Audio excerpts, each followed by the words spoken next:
Hey, buddy, welcome back. It's been a while. Cheers. Dennis has had surgery. Do you want to talk about that? Sure, I can. Brain surgery. Yep. They right down the park there, old Clark. Yeah, he's no longer a genius. He's just like me now. Well, now they put a chip in, so now I can just download the data. It's a lot more efficient. Send me a chip to put in this boy here. That's right. So anyway, hardwired. Not getting the chip, but what happened? So a little over a year and a half ago, I was honestly, Tristan and the boys had taken off for a weekend family reunion up in Fergus Falls, Minnesota. I had stayed. I did practice, and before I left, I needed to resituate our bottle calf's feeding pen, just get them on a little better grass because we were going to gone for a couple days, and I didn't want the neighbors to have to worry about it and for him to be hungry. So I started slinging my 130-pound cattle panels, just getting them reset. And I picked one up, and it just felt the tear. And that was July of last year. Did it hurt? Oh, yeah. It dropped me to my knees.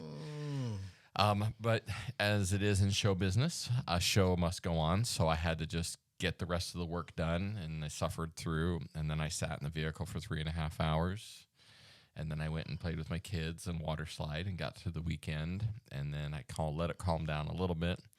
But, every day of practice, every day of life since last July, it's been painful.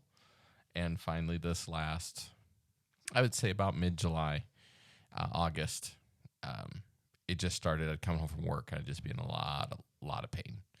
And to the point I wasn't kind, I wasn't very gracious, I wasn't very giving of my time because it just hurt.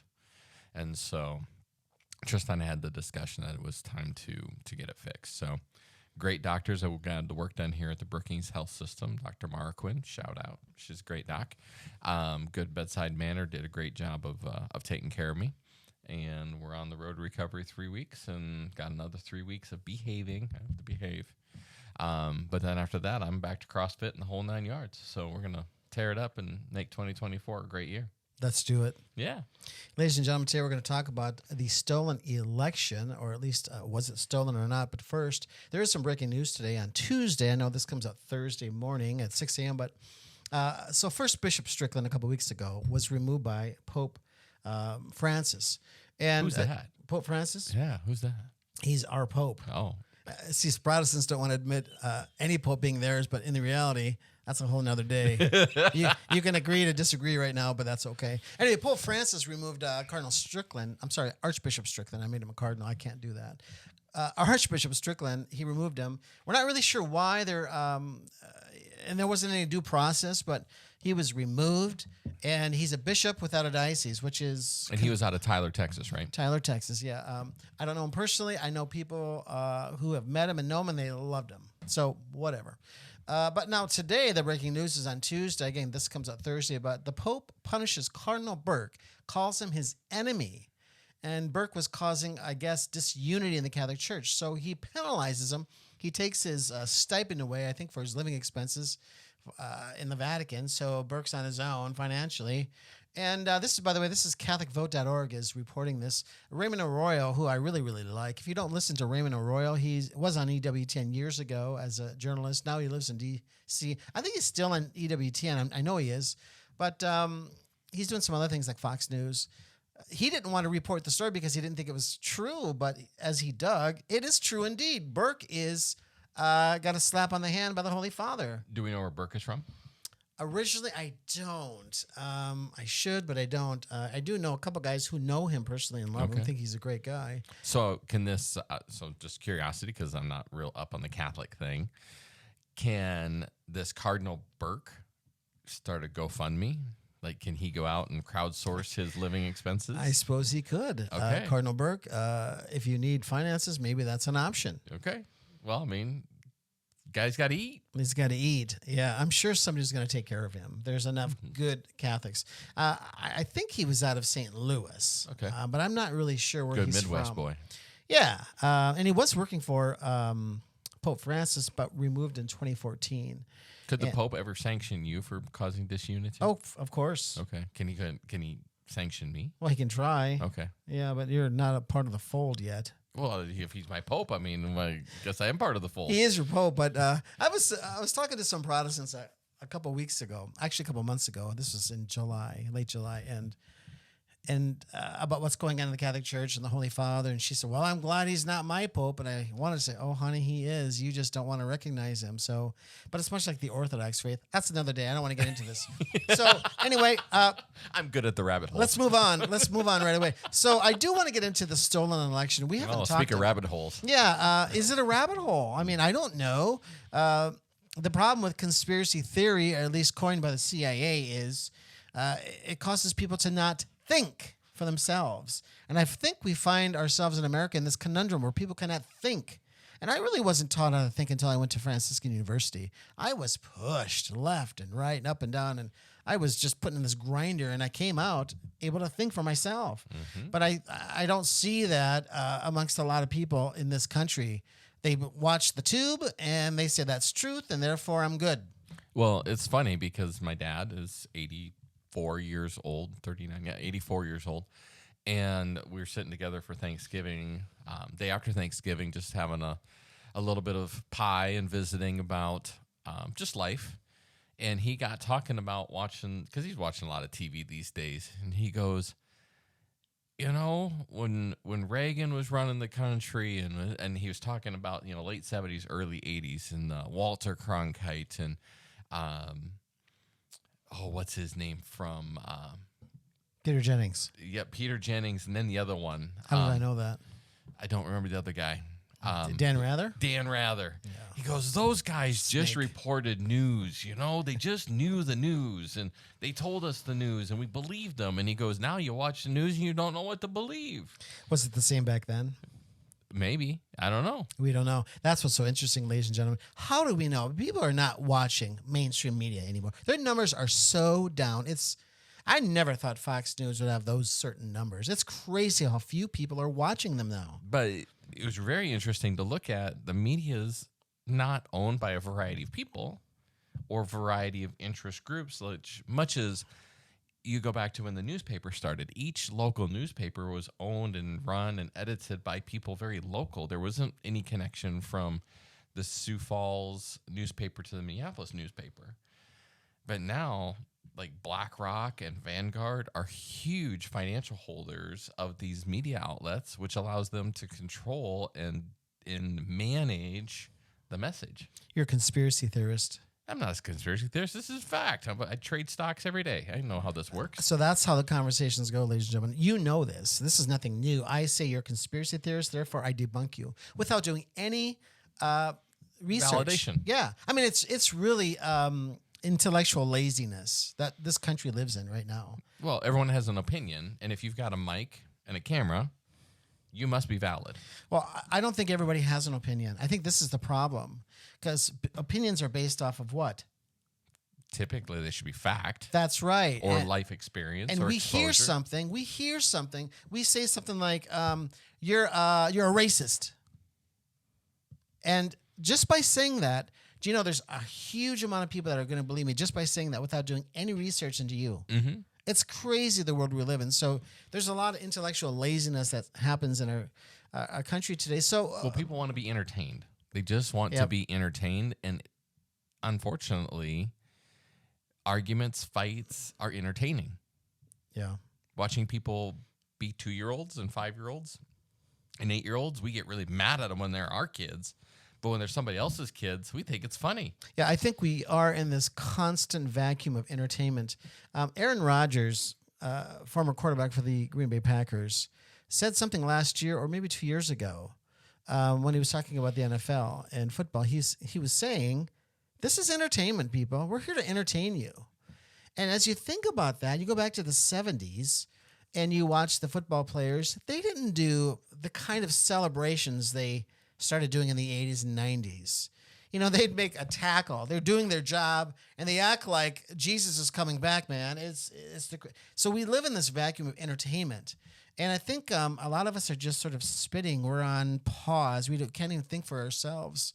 Our conversations are about sports. This is a whole nother conversation because we could talk about the Chicago Vikings game on Monday night, and wow, miraculously, the Chicago Bears kick a field goal with just moments left in the game to win the game.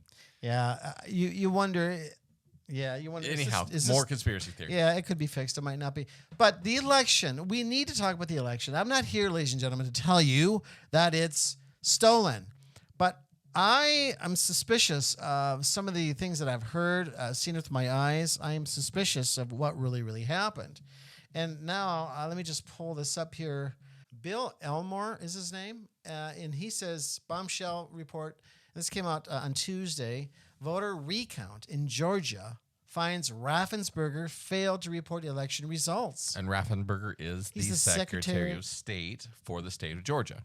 So as we read that, look at that. What does that mean to you? Well, I think it's really ironic that they're reporting this today, because if people start putting the pieces together, and we'll help you here, President Donald Trump has been indicted across several different platforms for different things, like in New York for falsifying his taxes or misvaluing his taxes. But the big one is the indictment in Georgia for his election tampering or his affiliations with the debunking of this exact conversation of, hey, there was election fraud. Well, that indictment came in Folsom County, Georgia. So they went right into the bear's nest of, or the beehive, or whatever you want to call it, of this is the kettle calling the pot black when their own Secretary of State now is under scrutiny for not ratifying or not reporting election results. They're going to prove his case for him. Now, if I remember right, didn't Trump have a phone call with Raffensperger? Yeah, he did. And he asked him if can't you find any votes? Not that he was trying to cheat, but maybe he actually knew somehow. Maybe Trump knew that Raffensperger didn't count all the votes. I don't know. So maybe that's what Trump is saying. Can't you find any votes? And now we have this Bill Elmore reporting that Raffensperger failed to report election results.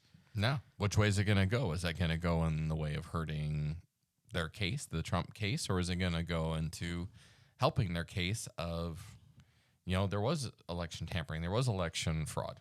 So let's take a step back. Let's go back to 2015, 2016, that election, and then let's look at the Trump presidency and ask this one question. Did the media love Trump and embrace him? No. Everywhere along the way, they tried to minimize him. Did he, ladies and gentlemen, not get attacked again and again and again and again? How many times was he charged, impeached? Twice? For sure, twice. Yeah, twice. And he came out. That was by Congress. Right. And he came out pretty good on the other side both times. Mm-hmm. And again, the guy has taken shot after shot after shot, punch after punch. And so it's pretty clear that the media didn't like him. And you could get up 3 o'clock in the morning and go to the bathroom. And if the news is on, they were talking about how Trump is racist. It's 24/7. They were relentless with Trump. Yeah, remember down in Missouri, they had the whole walking through, not Floyd, that was Minneapolis, but they had the other one down in Missouri, the young man that got shot. And they said Trump wasn't acting quickly enough, and that's when police brutality and don't defund the police, all that stuff started coming out. Yeah, it's Trump's fault. Yeah, Trump's fault. So he had a very difficult 4 years politically. I think he did a lot of good politically. He appointed more judges in his 4 years than any other sitting president has done in the last 40 years. Yeah, if you strictly look at the economy, we were doing pretty good. We're smoking it. We're smoking. If you look at unemployment, interest rates. Yeah, it's just everything was gas. It was even $1.88 at times. Yeah, he opened up the oil fields. He made America energy independent. We weren't relying on Saudi Arabian oil. Right. So my point is, he did some great things for this country, but there's a faction of people that hated him. There still is. And still is. is it probable that that faction is organized enough that they would try to cheat in 2020? That's my question. Is it possible?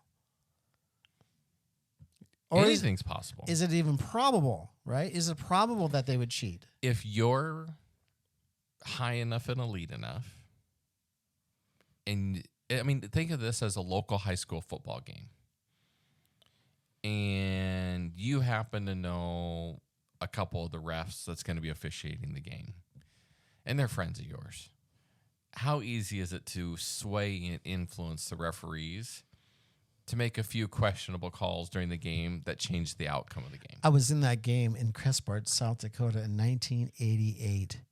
We were in Crespard, and one of the players' dads was the referee for the game, and he said, "I'll be impartial." We lost that game, and we were a much better team. Sorry, Crespard. We just were a much better team. It was completely unfair. Go back to Remember the Titans movie. Yeah. That very last game that they play. And, there's no saying that a few small forces can influence other people. It's a theme in Hollywood, and why wouldn't that theme have some reality in the storyline of real life? So my point is, it's not completely improbable that there's a faction of people that would want to cheat or make sure Trump doesn't get elected. Again, he got more votes in 2020 than 2016. And then you just stop and think, is this probable that he'd get more votes and still lose? And again, thinking about how little Joe Biden actually campaigned. So it's not like a shocker alert, like, wow. And then we have voting machines. And when I first heard of these voting machines years ago, I thought, well, this is a bad idea. Why are we having voting machines? Well, you can't plug them in to the internet. Oh, well, that's good at least. And then later on, they said, well, actually, they do have Wi-Fi cards. You can. I'm like, well, have we not set ourselves up for cheating in this country? But no, we don't cheat because we are the greatest country in the world, and we would never do that here. Well, again, is that part of the brainwashing? Are we really the greatest country in the world? Maybe we are, but are we really? Go back to the opening scene in Newsroom. Yeah. That old TV show. So, and then, did we talk about this Amuse yet? No, we haven't talked about Amuse. Let's get to that. So, Amuse, this is, again, another Twitter account. Now it's X. Election fortification. Video emerges of poll worker testifying ballots were being received in sequential order with the date of November 0, 2020. Now, what does that mean? Okay, so when the states, because every state prints their own ballots, because every state, not only with the presidential election, has their own national representatives, Congress, White House, House and Senate. Then they have their own amendments. Maybe they're trying to put onto their state legislature, like we had the cannabis bill. You have to vote for public utilities. And in each county, you have your own ballots that are printed because you have your own local county representatives or local sheriff that you're voting for. So there's a template for your ballot. And then those ballots are then specified to each specific county, each specific district even, because if you live in the city of Brookings, you can vote for city council. But if you live outside of the city, you can only vote for county commission. So all by jurisdiction. And what she reported on is that these ballots are all numbered because when you do them kind of the old-fashioned way and then you use the Scantron to digitally load them, it's just like in high school when we had to circle the little bubble. You had to make sure you used your number 2 pencil and fill in the whole bubble, otherwise it didn't count. Well, when you walk in and get your ballot, and I walk in behind you, well, our ballots are going to be sequential on the same day, but not alphabetically because you're a completely different person than I am. So what this is saying is in the data received, it was non-dated and put in sequentially, which means somebody non-dated them and fed them through the machine. Even though they might be legitimate people who vote or should be voting or could be voting, whether it's somebody in a nursing home or an 18-year-old college student that just didn't choose to go, whatever. But she was seeing the ballot numbers in sequential order. And that doesn't happen. That does not happen when you're counting ballots. Well, that's a little bit like taking a deck of cards and you mix them so much that by the time you look at them, everything's in perfect order, ace through king in each suit. I mean, that's not. The probability is so exponentially small. Yeah, I was gonna say throw some statistics at us, but that's a hard question.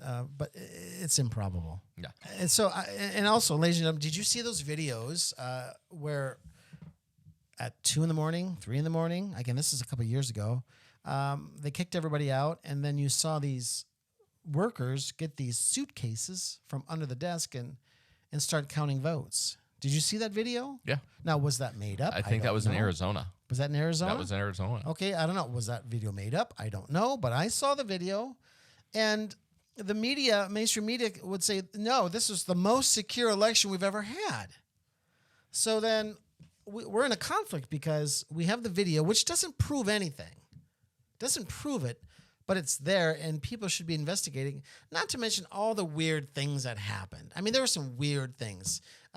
We don't need to go into the absentee ballots or what happened in 2020 and you can see Michigan. Wisconsin. I was watching the election, and I was watching Pennsylvania close, and I was one of those guys who, when Pennsylvania had Trump winning, and I looked at the number of votes, and then 10 minutes later I looked, and that number had dropped drastically, and he was losing. I was up late at night watching that. And that's enough for me to say, I know mistakes happen, but that's a lot of votes they got wrong. Mm-hmm. So maybe Trump is actually right, and it appears that way.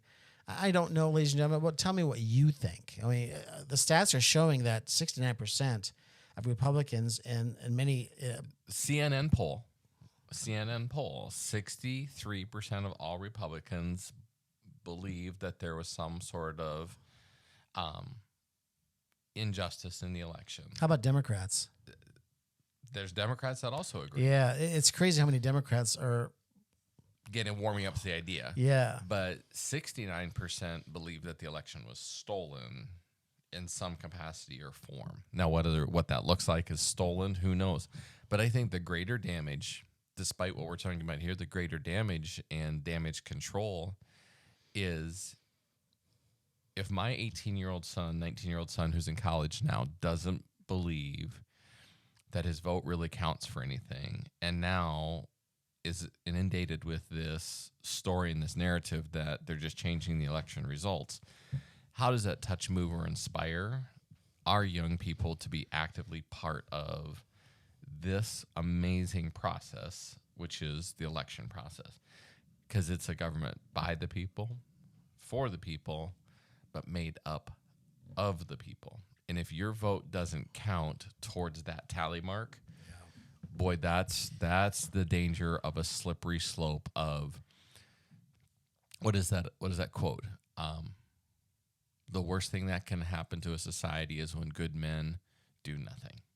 I think that's Edmund Burke, not the same as Cardinal Burke, but relative. I think that's the same. Yeah. I think that it's really, really true. And so out of the conversation today, more so than give us your thoughts, because this is a really fun and hot topic to know where people are at. And it's as much for entertainment today as it is a reflection of, man, that something is rank in the state of Denmark.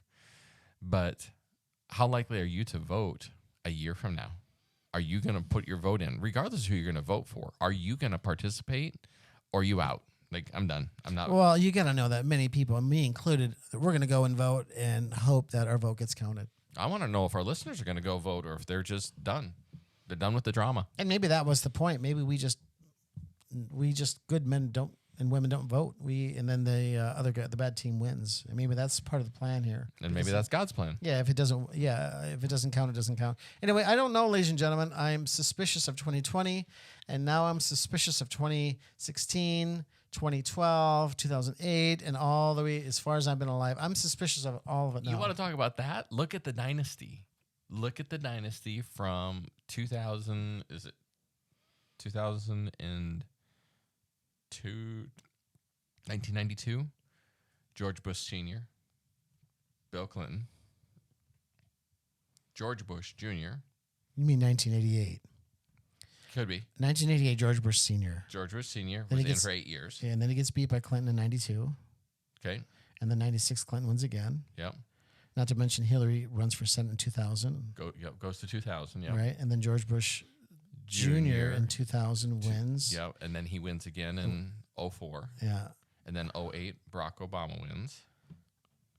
But Hillary's in that mess too. Yeah. Well, she runs for president. Yeah, she runs for president, but didn't get the nomination for the Democratic Party. Yeah. And then endorses Obama, and then Obama's in for 8 years, so that takes us to 16, and then that's Trump. Mm-hmm. And you look at that almost 20 years, how much of it is controlled by a couple families. And you look at where Bill Clinton comes from and his family heritage back to affiliations with George Bush Sr.'s involvement in post World War II Vietnam family stuff. Yeah, I didn't know that. I mean, really, the echelons of who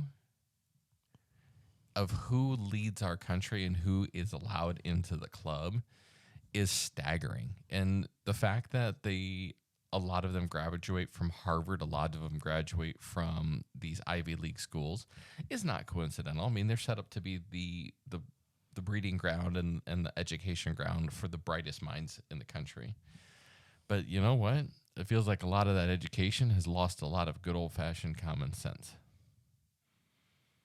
That's a lot of affiliation, ladies and gentlemen, that I did not know. Mm-hmm. I knew some of that, but I didn't know the dads go all the way back. Yeah.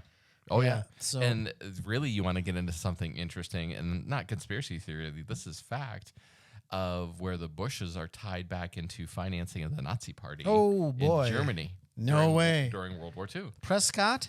Because what their business interests were, it just ended up ancillarily early funding the Nazi Party. Yeah, I actually heard that Prescott was involved. Prescott Bush was involved. Mm-hmm. And the first Nazi office was actually opened in New York City, Mm-hmm. not in Germany. Yeah. Anyway, all kinds of things to explore here. Look into it. Just look into it. We don't know if the 2020 election was stolen, but I think both of us, I don't want to speak for you. I'm suspicious. Are you suspicious? I'm way suspicious. Yeah. Way suspicious. And again, how long has this been going on? Well, we're going on 3, almost, it'll be 4 years here. Yeah. Yeah, but even going back to, did Bill Clinton really win in 92? The manipulation, yeah. Yeah. Well, even Jeb Bush and the counting in Florida. It says count, recount, and count, recount. Yeah, we had an election in Brookings, and I asked Dennis, this is a year ago, and I said, well, how do we know that mayor won? Well, we know. I said, but who's counting the votes? I mean, if you and I charged in there and wanted to see all the votes and counted ourselves, would we have a different outcome? I don't know. I'm just really, really curious, and I'm not sure about all this. But anyway, I'll let you have the last word, buddy. You speak to it. You speak to, if you're going to let other people make your decisions for you, if you're going to let other people educate you, if you're going to let other people direct your life, then there's an unwritten, unspoken social agreement that I trust you and I believe that you're going to give me fact and truth. We have entered this stage in our culture and our society where we can't even get the fact that men and women are men and women right in our public schools. We can't get the fact that men and women should participate in separate sports themselves from our colleges and our athletic associations. The social agreement of truth and I will serve your children and I will serve society in our best interests because that's what I'm called to do is eroded away. And now if you don't want to be part of the process, you have to accept what is given to you. And that's at the apex of a socialistic society is you trust in a social structure that those in power are going to serve your best interest, which seldom works out. Look across history. It doesn't work out that way. A democracy is what allows people to participate transparently, fully, and have their own say and their own review of what their government is doing. And as soon as the elites say, though, and I don't mean elites like, oh, the people who are rich, but the people who have the power It can be a secretary at your city council or at your city office. right. It can be somebody at the courthouse. If they say no and you have to take it, you have lost your democracy. You are now at the whims of a social society where you are told and you accept it. And that's really the question. Do we have our democracy? No. Well, there it is, ladies and gentlemen. My chip. Yep, it's the chip. Well, listen, thanks for joining us. We'll see you next week. Remember, you really are loved. And may God strengthen the bars of your gates. See you next week. Good job. Hey, thanks for listening to the Glen Podcast, sponsored by Mission Blueprint. Mission Blueprint is a nonprofit ministry started by Glen and Jamie to sanctify the family. Our income is donation-based, and we need your help. Please support us financially by going to www.mission-blueprint.org and be a part of our financial team. Thank you, and may God strengthen the bars of your gate.